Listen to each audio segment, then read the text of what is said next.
ایک شخص بیمار ہے، ڈاکٹر نے غسل کرنے سے منع کیا ہے، انہیں ایام میں اس میں اختلاف ہو کہ شخص تیمم کرے گا، تیمم کرے، تیمم کرتا رہے، جہاں جہاں غسل و وضو کی ضرورت ہو اور پانی کے استعمال سے مرض بڑھنے کا اندیشہ ہو وہاں پر تیمم کرے اور جو کام ذمہ ہے وہ کرے۔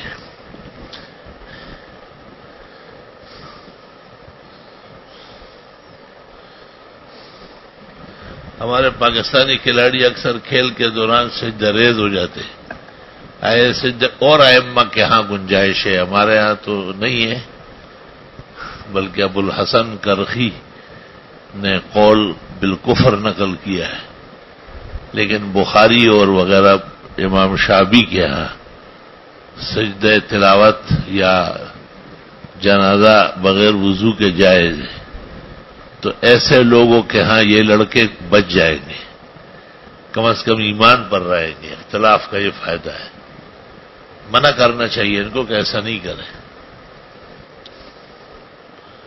عوام میں یہ بات مشہور ہے کہ پانچے جتنے بھی بڑے ہوں پینٹ وغیرہ فولڈ نہیں کرنا چاہیے۔ اس ضمن میں وہ کہتے ہیں کہ حضرت ابوبکر نے بھی فولڈ نہیں کیا، ابوبکر کو تو اجازت دی تھی باقاعدہ، اور ابوبکر کا بخاری میں ہے کہ ان کو شبہ تھا کہ میرا ایک پانچہ نیچے ہو جاتا ہے، آپ نے کہا لست منہم یلبسہ الخیلاء، آپ ان میں سے نہیں ہے، صرف ابوبکر کو اجازت ملی تھی اور کبھی بھی ایسا نہیں ہوا ان کا، لیکن ان کو ایک وہم تھا یہ۔ اور فولڈ کرنا تو ثابت ہے، کیونکہ صہیب جب عمر کے پاس آیا اور آپ نے کہا ارفع ثوبک، کپڑا اوپر کر لو، تو کپڑا اوپر کیسے کیا جاتا ہے جب تک فولڈ نہ ہو؟ یا تو نیچے بیٹھ کے پانچے موڑے اور یا ایک کے اوپر سے نیفا کھینچے، دونوں صورتیں درست اور صحیح ہے، اور اس کے خلاف وسوسہ شیطان کا ہے۔ طالب علم معاذ کی والدہ امشیر بیمار ہے، اللہ صحت شفا۔ جی بسم الله الرحمن الرحيم. باب ما جاء في السواك. وبه قال حدثنا أبو كريب قال حدثنا عبدة بن سليمان عن محمد بن عمرو عن أبي سلمة عن أبي هريرة رضي الله عنه قال قال رسول الله صلى الله عليه وسلم لولا أن أشق على أمتي لأمرتهم بالسواك عند كل صلاة. قال أبو عيسى وقد روى هذا الحديث محمد بن إسحاق عن محمد بن إبراهيم عن أبي سلمة عن زيد بن خالد رضي الله عنه عن النبي صلى الله عليه وسلم.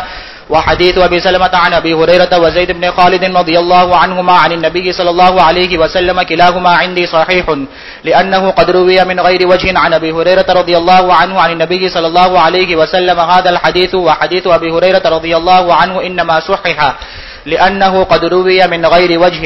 وأما محمد فزعم أن حديث أبي سلمة عن زيد بن خالد رضي الله عنه أصح.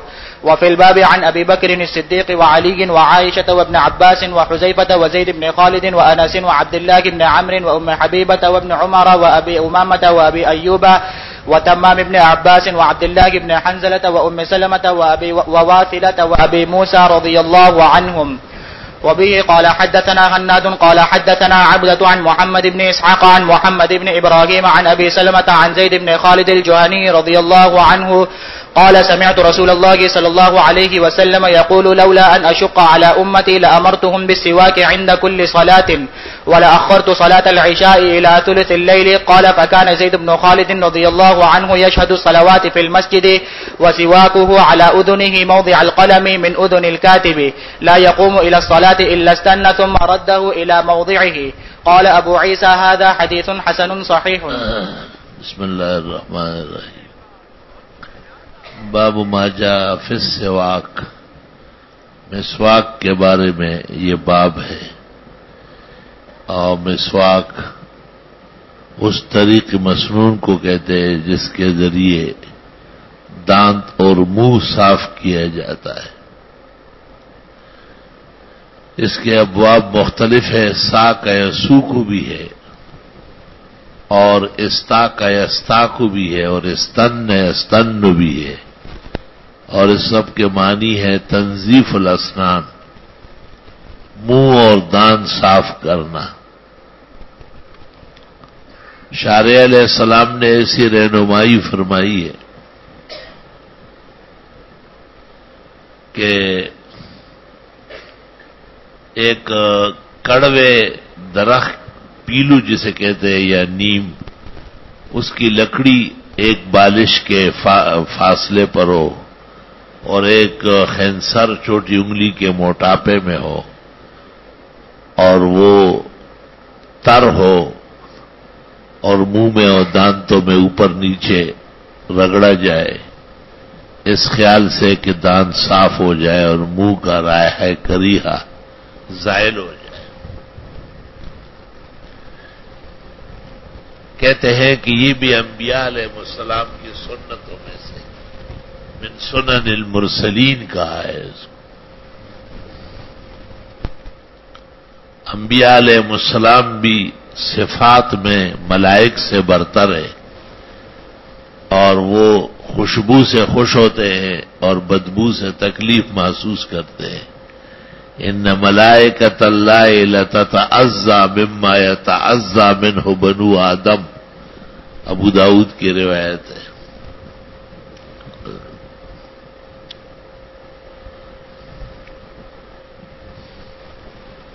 کہتے ہیں کہ مسواک کے بارے میں 70 احادیث ہے۔ امام مالک سے منقول ہے کہ یہ متوارث ہے، مضبوط عمل چلا آیا ہے۔ اگر ایک حدیث بھی نہ ہوتی تب بھی تعامل استینان سواک کے لیے کافی ہے۔ عام طور پر مشہور ہے کہ مسواک وضو کی سنتوں میں سے، امام اعظم و فقہائے عراق کا یہی خیال ہے، اور امام شافعی اور بعض علماء حجاز کہتے ہیں کہ مسواک من سنن الصلاۃ ہے۔ ظاہر الفاظ سے انہوں نے استدلال کیا اور معنوی کیفیات سے ائمہ کبار نے، فقہائے عراق نے استدلال کیا۔ لفظ تو نماز کا بولا جاتا ہے کہ میں ظہر کی نماز میں آپ کے پاس آؤں گا، میں نماز جمعہ میں ملوں گا، لیکن مقصد نماز نہیں ہوتا، وقت ہوتا ہے۔ ظرف بول کر مصروف مراد ہوتا ہے۔ اگرچہ علماء دین نے کہا ہے کہ مسواک 6 مقامات پر سنت ہے۔ ابن عابدین نے بھی فتاوی شام میں نقل کیا ہے، طحطاوی نے بھی الدر میں لکھا ہے، مولانا خلیل احمد صاحب نے بھی بزل شرح ابی داؤد میں لکھا ہے، استاد گرامی قدر حضرت اقدس مولانا صاحب رحمت اللہ علیہ معارف سنن میں، اور ظفر احمد نے اعلام میں، اور شیخ الحدیث نے اوجز میں۔ جیسے وضو کے وقت اس طرح اگر جبڑے محفوظ ہو اور خون نکلنے کا اندیشہ نہ ہو، اطمینان ہو، تو نماز کے وقت بھی وہ لکڑی منہ میں اوپر نیچے کی جائے، اور اسی طرح بعد الطعام اور قبل الطعام، اور عند النوم اور بعد ما استيقظ من النوم۔ بعض علماء کہتے ہیں مجلس جب طویل ہو جائے، شعر و سخن کی جائے، تو مجلس کا کفارے میں سے ایک جیسے سبحان ربک رب العزت عما یصفون پڑھنا ہے، اس طرح مسواک کرنا بھی نہایت موزون ہے۔ صلاتم بالسواک افضل من 70 صلات بلا سواک۔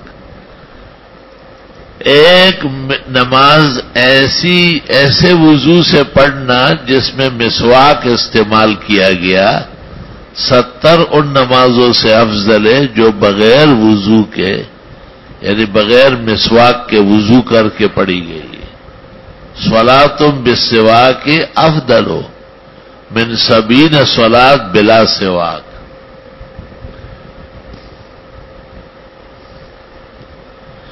الگ تحقیق حالت صوم میں اولاً اور آخراً لیلن اور نہارن مسواک کرنا سنت ہے.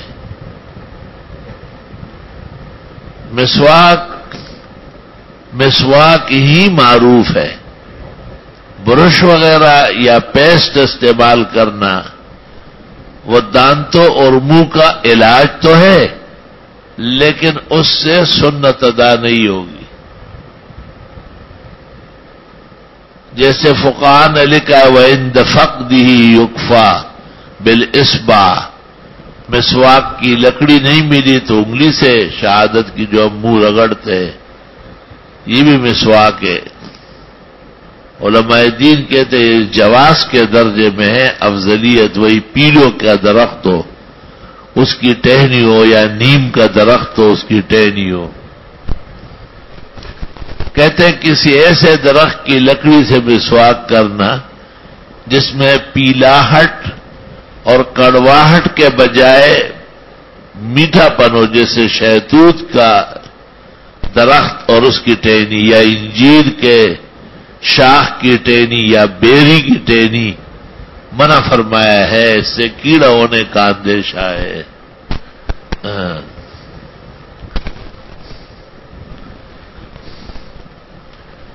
مسواک دانتوں کا بہت بڑا معالجہ ہے. روز کیا جائے اور ہر نماز کے لیے تو اللہ کی عادت ہے کہ ایسے شخص کو منہ کے امراض نہیں ہوتے. حافظ ابن کثیر نے اپنی تفسیر میں لکھا ہے کہ جو مسواک کا عادی ہو بوقت مرگ کلمہ نصیب ہوتا ہے، اور جو کسی نشے کا عادی ہو، خواہ وہ نسوار ہو، چیلم ہو، بیڑی ہو، سگریٹ ہو، پان ہو، بوقت مرگ دقت گرانی پیش آتی ہے، کلمہ پڑھنے میں پریشان ہوتا ہے. مسواک کی احادیث تقاضا کرتی ہے کہ مومن مسلم کا منہ صاف ستھرا ہو. ظاہر ہے پان کھانے سے یا نسوار استعمال کرنے سے منہ کا مطلوبہ حال نہیں رہتا بلکہ وہ متغیر ہو جاتا ہے، جو بہت ہی نامناسب ہے.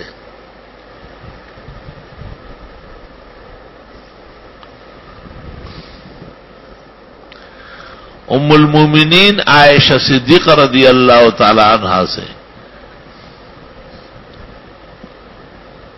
بخاری شریف میں مروی ہے کان رسول اللہ صلی اللہ علیہ وسلم يدخل بیتہ بالسواک ويخرج بالسواک، آتے جاتے آپ کے ہاتھ میں مسواک ہوتی اور موقع ملتے ہی آپ مسواک منہ میں اور دانتوں پر رگڑتے. وفات کے وقت بھی عبد الرحمن ابن ابی بکر کو غور سے دیکھا جو مسواک کر رہے تھے، بی بی عائشہ نے اس سے لیا اور دھویا اور نرم کر کے پیغمبر مجتبی المصطفیٰ صلی اللہ علیہ وسلم کو دے دیا. دنیا سے جاتے وقت بھی مسواک کا عمل ہوا ہے.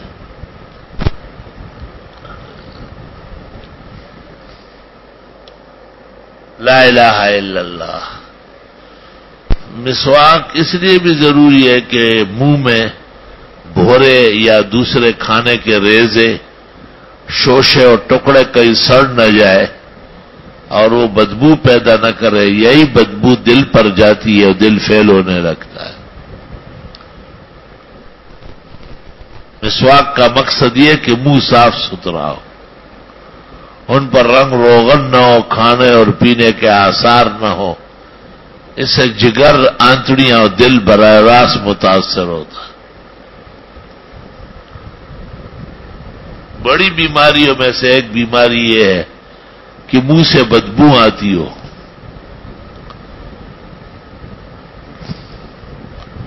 اور یہ جو منہ سے بدبو آتی ہے یہ کہتے ہیں کہ معدے سے پیدا ہوتی ہے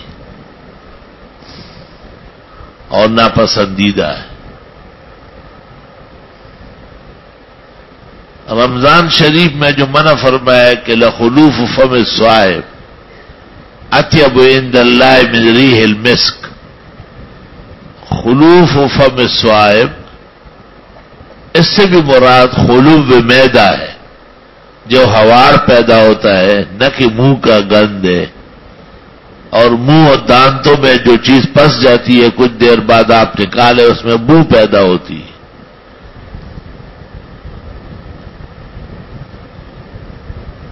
مسواک بہت ضروری ہے، اور ہمیشہ مسواک شوق و ذوق سے کیا کرو۔ طالب علموں میں الحمدللہ یہ سنت جاری ہے، شوق سے مسواک کرتے ہیں۔ مسواک جب اتنی پرانی ہو جائے، چھوٹی ہو جائے کہ ہاتھ میں نہ پکڑی جائے تو چھوڑ دینا چاہیے،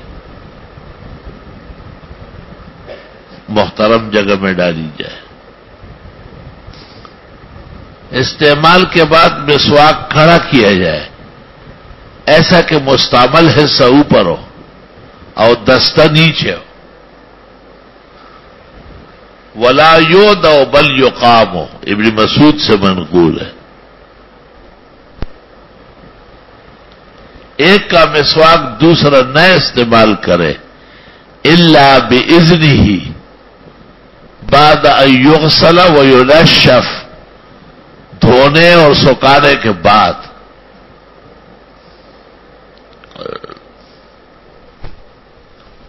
مسواک جیسے مرد کے لیے سنت ہے، عورت کے لیے بھی۔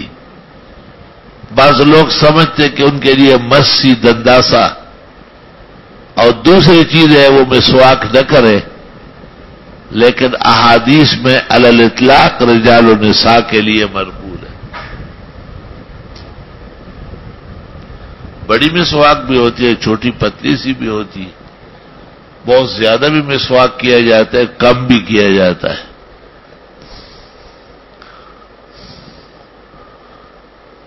مسواک اس طرح کرے کہ جبڑوں کو نقصان نہ پہنچے، جبڑے صاف ستھرے ہو، اوپر نیچے تینوں طرف، دائیں بائیں بیچ، دائیں بائیں بیچ۔ بات آئی سمجھ؟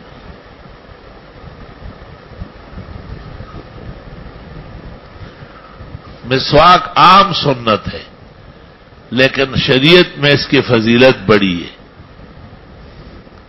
اس لیے علماء کہتے ہیں مفت ثواب جن چیزوں میں ہے ان میں ایک مسواک بھی، کوئی فرق بھی نہیں پڑتا۔ یہاں آیا کہ ایک شخص جب نماز زید ابن خالد نمازوں کے لیے آتا جاتا تو مسواک یا کان کے اوپر جیسے کاتب قلم رکھتا ہے پڑی رہتی تھی، جیسے نماز کے لیے کھڑا ہوا یوں کیا، وضو میں ایسے کیا، بیٹھ گیا۔ شاہ انور شاہ صاحب کہتے ہیں کہ اصل میں ایک اور اصول میں اختلاف ہے۔ ثلاثہ کے نزدیک خارج من غیر السبیلین ناقض وضو نہیں ہے، اور حنفیہ کے نزدیک خارج من السبیلین کی طرح خارج من غیر السبیلین بھی ناقض وضو ہے۔ اس واسطے ہمارے یہاں مسواک وضو میں یا کھانے سے پہلے یا کھانے کے بعد یا سوتے وقت یا جاگتے وقت یا انشاد شعر کے بعد تو سنت ہے، لیکن نماز کے شروع میں سنت نہیں ہے۔ ہاں اجازت ہے، حرمین شریفین میں ائمہ مصلی پہ کھڑے ہوتے، جیسے نماز کے لیے آ جاتے مسواک نکال کے، صلو سو استو استو استو اللہ ایسا۔ ان کے آئس میں مساق گنجائش ہے کہ اگر خون نکل بھی آیا تو وضو نہیں ٹوٹتا، ہمارے یہاں تو خروج دم پر وضو ٹوٹتا ہے۔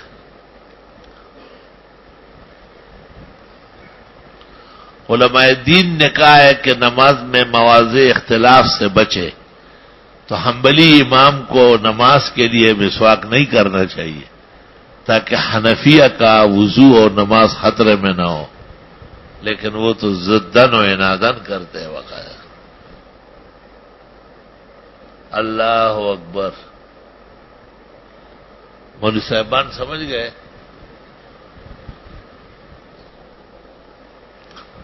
اور کچھ پوچھنا ہے مسواک میں؟ حل من سوال عند اصحاب الاحوال؟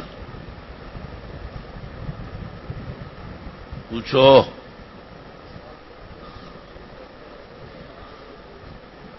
چوس لیتے.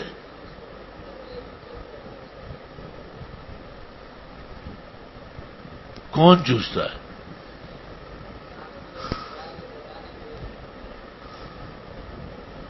بھوک لگی ہوگی اس کو. کہتے ہیں بعض لوگ مسواک چوس لیتے. ایسا ہوتا ہے؟ کیسے چوستے؟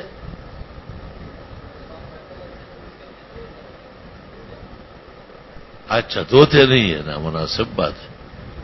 3 دفعہ دھو لینا چاہیے.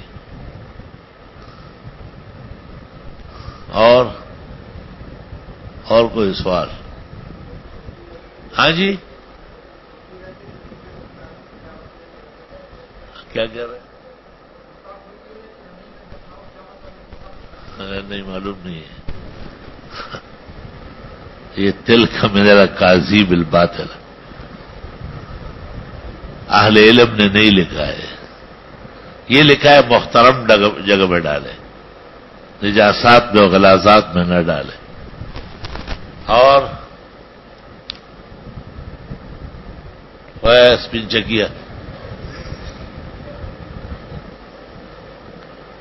اور کوئی سوال مسواک کے بارے میں خاص؟ ہاں کیا کہہ رہے؟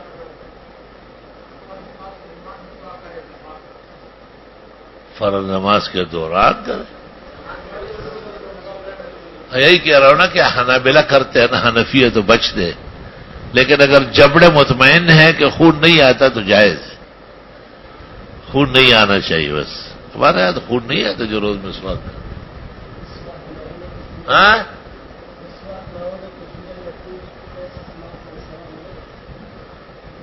ٹوتھ پیسٹ یا برش مستقل ایک علاج ہے، لیکن یہ مسواک کا قائم مقام نہیں ہے. مسواک کا قائم مقام تو پھر انگلی ہے، شہادت نور الرضا. اور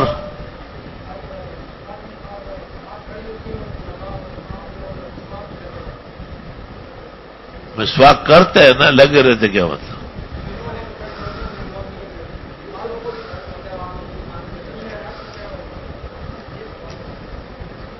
کہتے ہیں کہ مسواک وہ اپنے منہ میں ڈال کے کرتے ہیں یا لوگوں کے منہ میں ڈالتے ہیں؟ اپنے منہ میں ڈال کے کرتے ہیں تو لوگوں کا کیا حرج ہو رہا ہے؟ ہاں اتنا طویل وقت تک نہ کرے کہ رکعت نکل جائے. یہ جواب ہوا. اتنی دیر نہ لگائے کہ نماز میں یا نماز یا رکعت نکل جائے. جب جماعت کھڑی ہوئی یا کھڑی ہونے والی تو مسواک میں بھی اختصار کرے. جی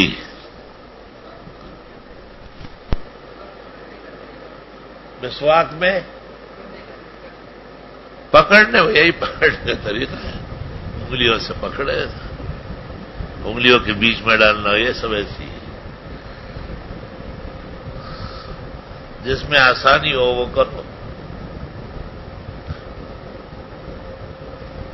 جی میں چاہتا تھا کہ آپ لوگ مسواک میں اچھی باتیں کریں. ہاں کیا بابا علیہ الرحمان؟ جی مسواک 3 بار دائیں طرف سے. کان یحب التیامن حتی فی السواک والتناول والترجل. دائیں طرف سے اوپر نیچے اوپر نیچے. اور طولن کیا جائے. یہ دانت کا طول ہے، اس طرح یہ نہ کیا جائے. یہ طول ہے، دانت یوں ہے تو یوں کیا جائے، یوں نہ کیا جائے. طولن ہو عرضن نہ ہو.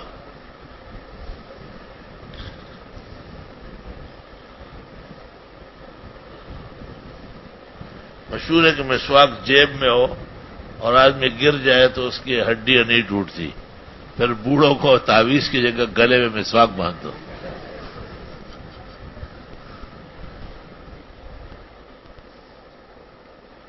جی ہاں لگا سکتے ہیں، یہ بھی ثابت ہے. پیغمبر نے حلق میں ڈالا، حلق اس طرح حدیث میں آیا، حلق میں لے گا. صفائی ہے. اچھا سوال کی، علمی سوال ہے. جی شاباش. آپ کیوں نہیں پوچھتے؟ آپ کے دانت تو بہت ٹیڑھے. ہاں برا حال ہے. یہ تو تقی صاحب کی دانت ہے، وہ غریب کی بات کرتے ہیں.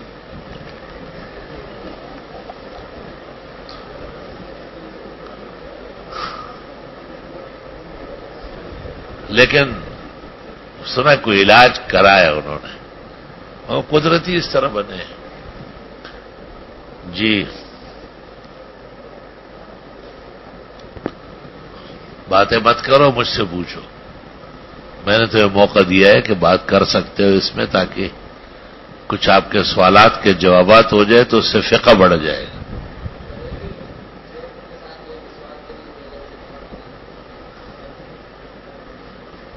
کیا کرے، کہاں جائے؟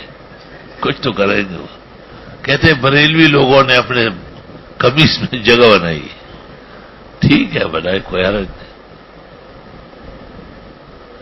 بریلیوں کی جیب میں اور چیزیں ہوگی، جگہ بنا سکتے ہیں آپ. جب کان کے اوپر رکھا ہے تو آپ مسواک رکھنے کے بارے میں ہم نے سنا ہے کہ جس طرح استعمال وہ حصہ اوپر، یہ تو میں نے آپ کو کہا اوپر ہو گیا. جیسے مسواک ہے نا، یہ حصہ استعمال ہو رہا ہے تو یوں رکھا جائے گا، لیٹایا نہیں جائے گا، یہ کڑا کرتا ہے. اور وہ جو پکڑنے کا حصہ ہے وہ نیچے ہو، اور جو چکنا ہو گیا، گیلا ہو گیا، وہ اوپر رکھو. صحیح ہے.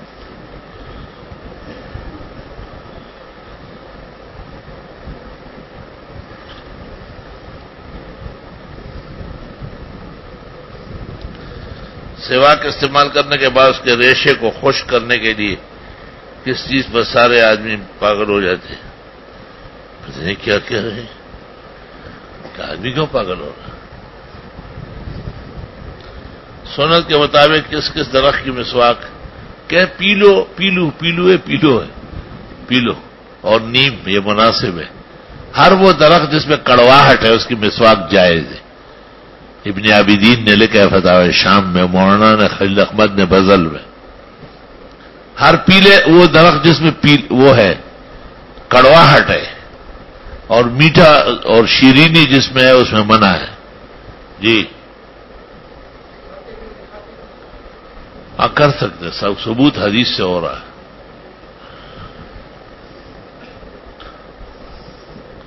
ویسے بہتر تو یہ کہ آدمی وضو کے وقت کر لے، یا نیند سے بیدار ہو کے کر لے، یا نہاتے وقت کر لے. لیکن احادیث مبارکہ میں ثبوت ہو رہا ہے. یہ جو بی بی کہتی ہے کہ حضرت گھر آتے تھے مسواک کرتے، نکلتے تھے مسواک، اس سے پتہ چلتا ہے کہ چلتے پھرتے بھی مسواک ہوئی ہے. مسواک کے ریشے اگر نکل گئے تو روزے پر اثر پڑے گا. مسواک کے کون سے ریشے نکلیں گے؟ وہ جو لکڑی کے ذرات ہوتے ہیں. قصدن ایسا نہ کرے، اگر بغلطی سے ہوئے تو میرا خیال معاف ہے، رشاش ہے. وہ تو فقہاء نے لکھا ہے کہ چنے کے دانے کے نیچے ہو تو معاف ہے، چنے کے دانے یا اس کے برابر ہو تو اور نکل گیا تو روزہ ٹوٹے. کون سے اشعار پڑھے کے بعد مسواک سنت ہے؟ نامناسب اشعار جو پسندیدہ نہیں ہے اور جس میں اخلاق کے خلاف ہو اور شرعی آداب کے خلاف ہو، ایسے اشعار جس سے اشتہائے نفس پیدا ہوتا ہے اور اللہ کے خوف اور تقوی سے آدمی دور ہوتا ہے، ناپسندیدہ اشعار. اصل میں اس میں بحث یہ ہے کہ ناپسندیدہ اشعار جیسے متنبی، غالب، لیکن یہی اشعار علماء پڑھتے ہیں اور وہ عزت سے پڑھتے ہیں، ان اشعار کو بھی مسلمان کرتے ہیں. تو اس لیے کہتے ہیں کہ عالم اور طالب جب بھی پڑھے وہ صحیح ہے، کسی کا بھی شعر پڑھے، اور دوسرے لوگ جو پڑھتے ہیں وہ سمجھتے ہی نہیں. اور مولانا احتشام الحق کہتے تھے کہ میں نے شعر پڑھا، اس میں آتا تھا کہ دریا بہا بند ہو، دریا بہا بند. وہ ایک شعر ہے مولانا روم کا. تو کہا ایک آدمی بہت ہنستا تھا، لوٹے لگا رہا تھا تقریر میں. کہ میں سمجھا کہ یہ بڑا فارسی کا ماہر ہے، اس نے شاید مولانا روم یاد کی ہوئی ہے. کہ نماز کے بعد میں نے بلایا، میں نے پوچھا کہ آپ فارسی بہت جانتے ہیں؟ کہ فارسی تو نہیں جانتا ہوں، آپ کا شعر جانتا ہوں. آپ نے پڑھا کہ دریا بہا بند، یعنی آپ کہہ رہے تھے کہ جب دریا میں بندر لوٹے لڑکیاں لگا رہا تھا. مولانا نے کہا میری بلا سے کھاؤں کہ کچھ بھی نہیں سمجھا. نعت ہم مرثی ہے، سب صحیح ہے. مرد کے لیے دنداسا استعمال کرنا صحیح ہے، لیکن اس کو پہلے سے پانی میں رکھے اور نچوڑے اس کو تاکہ اس رنگ نکل جائے. دنداسا اصل میں دانتوں کا علاج بھی ہے، اس کی کڑواہٹ سے دانتوں کا کیڑا مرتا ہے. تو دنداسا پہلے پانی میں رکھے 2-4 گھنٹے اور پھر زور زور سے نچوڑے اور پھر دھوئے اور پھر آپ اسے استعمال کریں. اگر اندیشہ ہے کہ ہونٹ سرخ ہو جائیں گے، منہ رنگین ہو جائے گا تو نہ استعمال کرے، لیکن پان خوروں کو بھی روکنا پڑے گا، ان کے بھی ہونٹوں کو تہ چڑھی رہتی ہے. اگر ریشے بڑے ہو جائے تو لوگ دانت سے توڑ دیتے ہیں، کوئی حرج نہیں.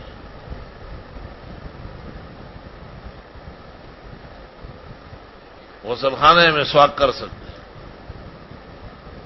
جب وضو کا حصہ ہے تو کر سکتے ہیں. مسواک کی لمبائی ایک بالش سے زیادہ ہو یا کم ہو، ایک بالش ہو اور ایک چنگلی کے برابر موٹاپا ہو. آہستہ آہستہ چھوٹی ہوتی ہے، جب پکڑنا مشکل ہو جائے پھر ہٹا دیں.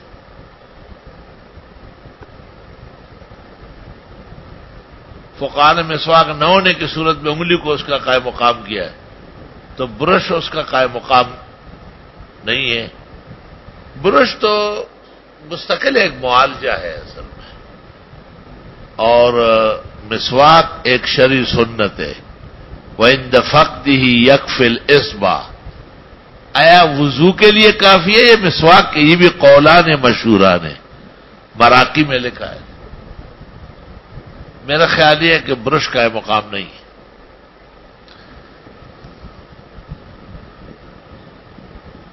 مسواک کا سرا کاٹنے میں کتنا وقت ہونا چاہیے؟ کیا مطلب وقت کا کیا کام ہے؟ مسواک کے ذریعے شلوار میں ناڑ ڈالنا، کسی اور کام میں استعمال کرنا، اور کون سا کام ہے؟ کسی کے اندر دینا ہے؟ کوئی بات نہیں ہے، اس میں ایک فوائد ہے، جو کام لینا چاہے لے سکتے ہیں. ایسا نہ ہو کہ اپنے آپ کو وہاں کورٹنا شروع کرے. اگر رکعت نکالنے کا اندیشہ ہو تو مسواک چھوڑ دے، کم کر لے نا، ہلکا کر لے.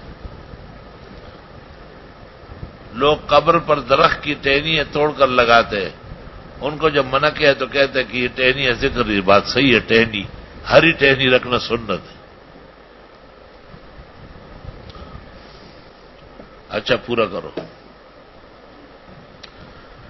باب ما جاء في السواك وبه قال حدثنا ابو قريب قال حدثنا عبدة بن سليمان عن محمد بن عمر عن ابي سلمان ابي هريره رضي الله عنه قال قال رسول الله صلى الله عليه وسلم لولا نشق على امتي، اگر مجھے اندیشہ نہ ہوتا کہ امت مشقت میں پڑ جائے گی، لامرتهم بالسواك عند كل صلاة، تو میں ان کو کہہ دیتا کہ ہر نماز کے لیے مسواک کریں.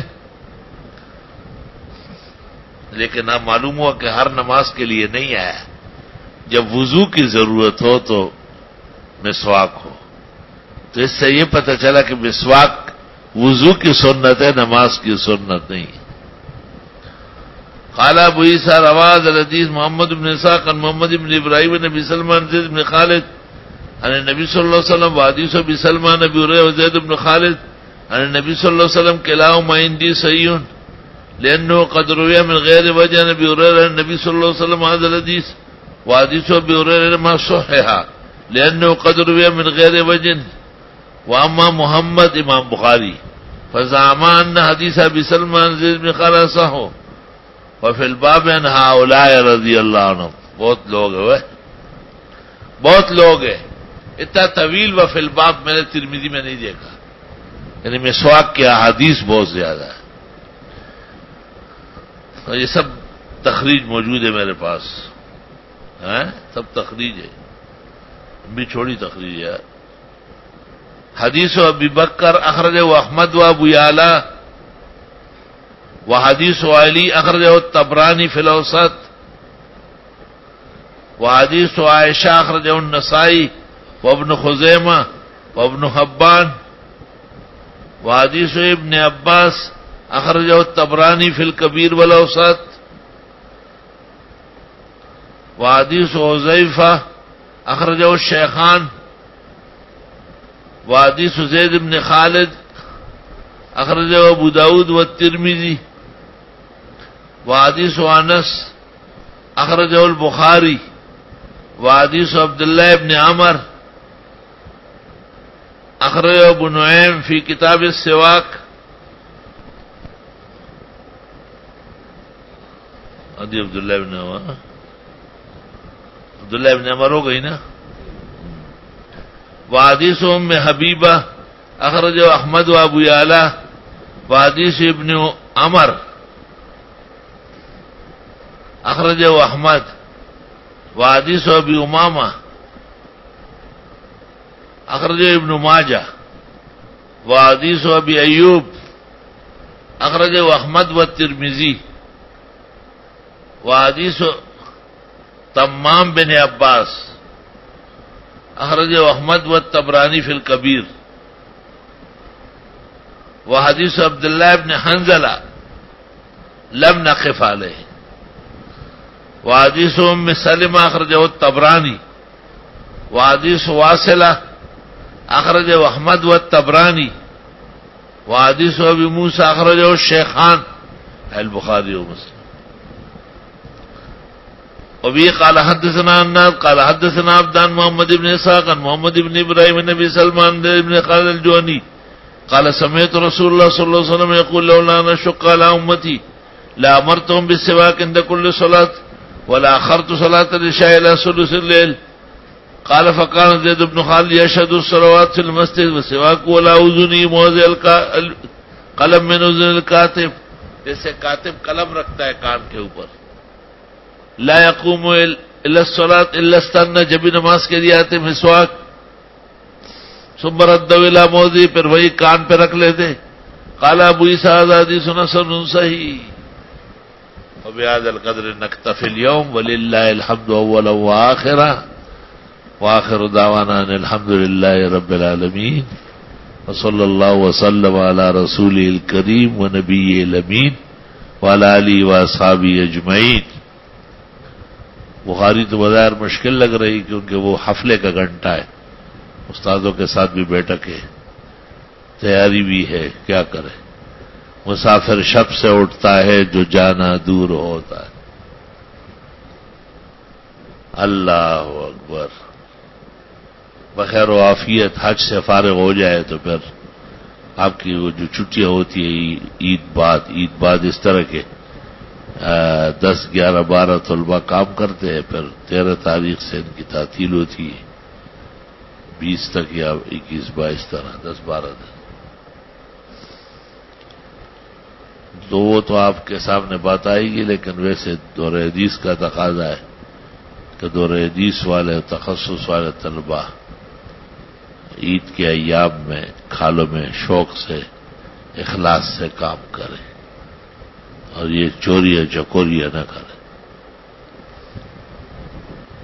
سال میں ایک دن یہی ہوتے ہیں 2-3 کی جس میں ادارے کے کام کرنا ہوتا ہے. وہ تو خاص دن نہیں ہے ہمارے یہاں، پہلے سے بھی ہم اتنے زیادہ گنگرج سے نہیں کرتے، لیکن وہ خانہ پوری سی ہوتی ہے اور اس کے اوپر کچھ مدار بھی نہیں ہے، اللہ کا شکر ہے۔ اور بھی ایسے حالات ہیں، لیکن شہر میں بظاہر سکون ہے، پرامن ہے۔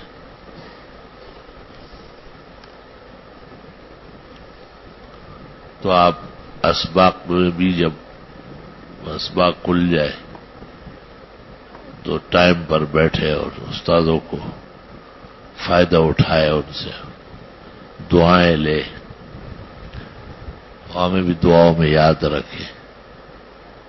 پھر جب واپسی بخیر و عافیت ہوگی تو پھر انشاءاللہ یار زندہ و صحبت باقی۔ لا الہ الا اللہ، الحمدللہ رب العالمین۔ اللہم صلی وسلم علی النبی وعلی آلہ واصحابہ وبارک وسلم۔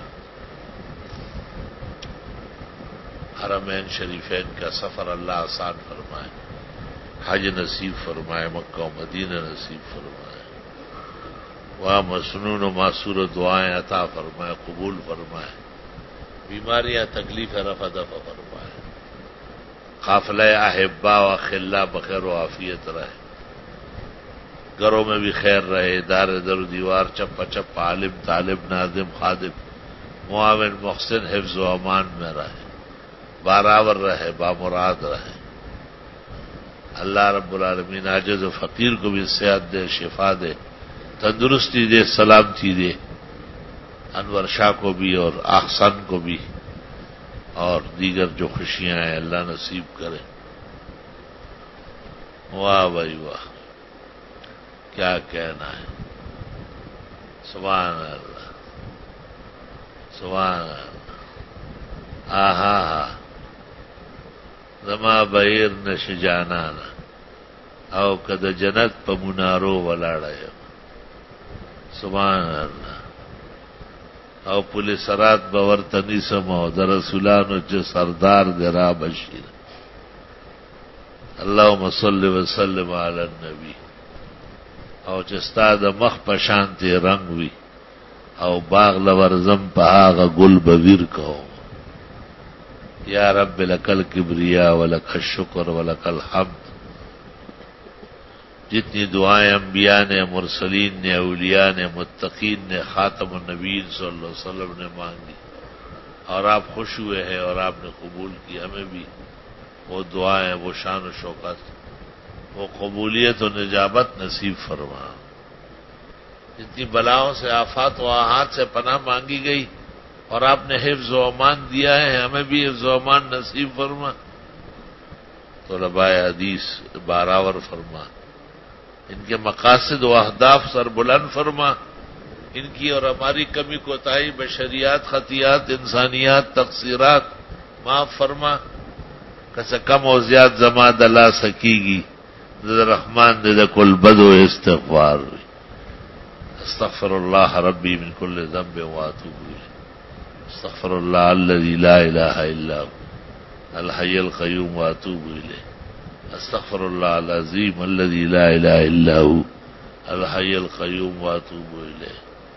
اے سفر آسان فرما، مبارک فرما، مامون فرما، محفوظ فرما، خوب آرام دہ اور راحتوں سے، خوشیوں سے، عبادات و طاعات سے مالا مال فرما، قبولیت و نجابت و شرافت خوب عطا فرما، انبیاء و مرسلین کے راہ و رسم کی احیاء کی توفیق عطا فرما، نشاط علم و عمل نصیب فرما، تیری رضا و تیری خوشنودی کے در و دولت اور خزائن کرم بالائے کرم سے عطا فرما۔ صلی اللہ تعالی